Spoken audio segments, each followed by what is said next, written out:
Bonjour et bienvenue. Aujourd'hui, on plonge dans un sujet fascinant, l'aménagement de la classe, mais vu par le prisme de Céline Alvarez.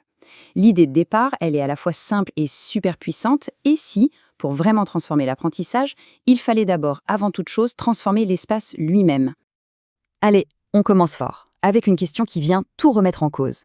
On a souvent ce réflexe de pointer du doigt un comportement, une agitation. Mais si on se trompait de coupable, si le chaos qu'on observe parfois, ce n'était pas du tout le symptôme d'une indiscipline, mais plutôt la réponse la plus logique à un environnement qui est mal pensé. Et voilà, on est au cœur du sujet. Cette phrase de Céline Alvarez, elle change complètement la perspective. Un espace, en fait, n'est jamais neutre. Il envoie des messages, il lance des invitations presque, et parfois, sans qu'on s'en rende compte, eh bien l'invitation principale, c'est une porte grande ouverte au désordre.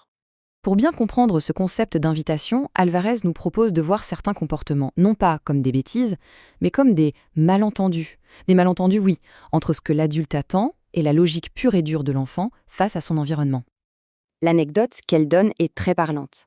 Imaginez la scène. Un groupe de garçons super absorbés, assez bruyants avec leur jeu de construction. Et tout ça en plein milieu de la classe. Le premier réflexe, évidemment, c'est de les rappeler à l'ordre. Mais Alvarez nous dit « stop ». Levez les yeux, regardez le décor. Et là, que voit-on? Un immense tapis de jeu placé juste là, au centre de tout. C'est l'endroit le plus visible, le plus central. En fait, c'est une scène qui attendait juste ses acteurs. Alors, pourquoi c'est arrivé? En fait, c'est une combinaison de deux choses. D'un côté, on a une invitation hyper claire, ce tapis au centre qui hurle « Venez jouer ici ». Et de l'autre, eh bien, il n'y a pas d'autre invitation intéressante. Sur les étagères, rien de suffisamment captivant pour détourner leur attention. Du coup, de leur point de vue d'enfant, ils ont juste accepté l'offre la plus alléchante. Ce n'est pas du désordre, c'est de la logique pure et simple. La bonne nouvelle dans tout ça, c'est que si un espace peut inviter au chaos, il peut tout aussi bien inviter au calme, à la concentration, à l'autonomie. L'antidote au désordre, c'est l'ordre. Mais attention, pas un ordre rigide militaire, non, un ordre qui fonctionne comme une sorte de boussole intérieure pour l'enfant. Il faut vraiment oublier l'image d'Épinal de l'ordre strict. L'ordre dont on parle ici, c'est de la clarté. C'est un environnement où chaque chose a une place qui fait sens, où tout le matériel est accessible, où un enfant n'a pas besoin de demander à l'adulte pour savoir où trouver un truc, et surtout où le ranger après. C'est un système qui libère l'esprit en fait, et qui donne les clés de l'autonomie. Ce tableau, il résume tout parfaitement. Un espace confus, désordonné, ça rend l'enfant dépendant de l'adulte pour la moindre petite chose. Son esprit est sans cesse happé par des distractions. Et à l'inverse, un espace qui est bien pensé, qui est ordonné, c'est un véritable tremplin. Un tremplin pour l'autonomie et pour la concentration. Forcément, les conflits pour le matériel diminuent, l'ambiance est plus sereine, l'impact est juste énorme. Et cette logique des invitations, elle se cache vraiment dans les plus petits détails. Il y a cette autre histoire de Céline Alvarez que je trouve géniale. Elle avait préparé une activité avec des étiquettes rangées dans des petites enveloppes. À la fin de la séance, elle découvre que les enfants ont passé leur temps à faire quoi? À lécher et coller les enveloppes. Et quand on y pense, c'est parfaitement logique. La fonction première d'une enveloppe, c'est d'être fermée. L'invitation de l'objet était bien plus forte que la consigne de l'activité. D'accord, c'est bien beau tout ça. Mais concrètement, on fait comment pour créer cet ordre bienveillant? Eh bien, la toute première étape, c'est un changement radical de point de vue. Il faut réussir à abandonner notre perspective d'adulte et, littéralement, voir le monde de leur hauteur. Voilà 3 actions toutes simples, mais qui ont un effet vraiment profond. D'abord, l'expérience physique. Se mettre à leur niveau, à 4 pattes, et juste regarder autour de soi.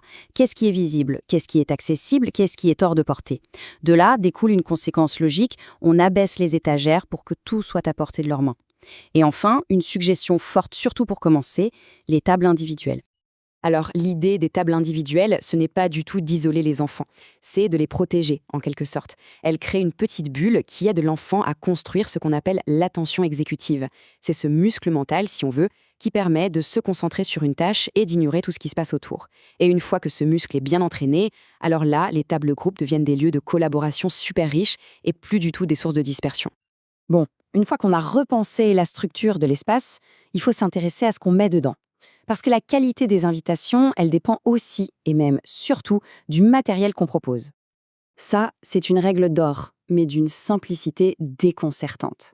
Pour un jeune enfant, ce qui n'est pas visible n'existe pas. C'est aussi simple que ça. Une activité cachée au fond d'un tiroir ou d'un bac opaque a, disons, zéro chance d'être choisi. La visibilité, c'est la toute première condition pour qu'il y ait une invitation. Cette citation, elle nous amène à questionner un des piliers de l'école maternelle, le fameux jeu symbolique. Et si le faire-semblance n'était pas toujours un jeu si constructif que ça? Si c'était parfois juste une compensation, une sorte d'exutoire quand on n'a pas accès à des activités qui ont vraiment du sens? Ce tableau, il montre très bien l'alternative. Les enfants, ils sont poussés par un besoin vital d'imiter les adultes, de comprendre le monde réel et d'y participer. Alors au lieu de leur proposer une dinette en plastique, pourquoi ne pas les intégrer à la préparation d'un vrai goûter? Leur besoin de prendre soin, il peut s'exprimer de façon bien plus riche en aidant un camarade plus jeune qu'en jouant à la poupée. Ces activités réelles, elles sont incroyablement structurantes et elles canalisent leur énergie de façon hyper positive. Le point qui est vraiment crucial à retenir, c'est que ce travail n'a pas vraiment de ligne d'arrivée. On ne cherche pas à créer une classe parfaite, figée dans le marbre. Non, on est au début d'un processus. Un processus d'observation et d'ajustement qui ne s'arrête jamais. Ça, c'est une angoisse que beaucoup ressentent au début. On commence à désencombrer, on trie, on enlève tout ce qui est superflu, ce qui est cassé, ce qui n'est pas stimulant, et paf, on se retrouve face à des étagères à moitié vides. Et ce vide, il peut faire peur, il peut donner une impression de manque. Mais il faut absolument retourner cette perspective. Une étagère vide, ce n'est pas un problème, c'est un potentiel. C'est de l'espace disponible pour de nouvelles activités, pour des propositions qui vont naître de ce qu'on observe, des intérêts des enfants. La classe devient une sorte d'organisme vivant, qui évolue avec ceux qui l'habitent. Et voilà, la boussole ultime. Comment savoir si on est sur la bonne voie? La réponse, elle est juste sous nos yeux, tous les jours. C'est le comportement des enfants. Est-ce qu'ils sont calmes, concentrés, autonomes, ou au contraire, est-ce qu'ils sont agités, dépendants, en conflit? Ils sont le miroir direct de la pertinence de l'environnement qu'on leur propose. Il suffit de les observer. Si on devait résumer toute cette approche en un seul outil, un seul réflexe à avoir, ce serait de se poser une unique question, encore et toujours. Voilà, c'est cette question-là. En balayant la pièce du regard, à n'importe quel moment de la journée, il suffit de se demander, en ce moment-là, tout de suite, quelles sont les invitations les plus fortes? Est-ce que ce sont des invitations à la découverte, à la concentration, ou est-ce que ce sont des invitations à la course, à la dispersion, au bruit?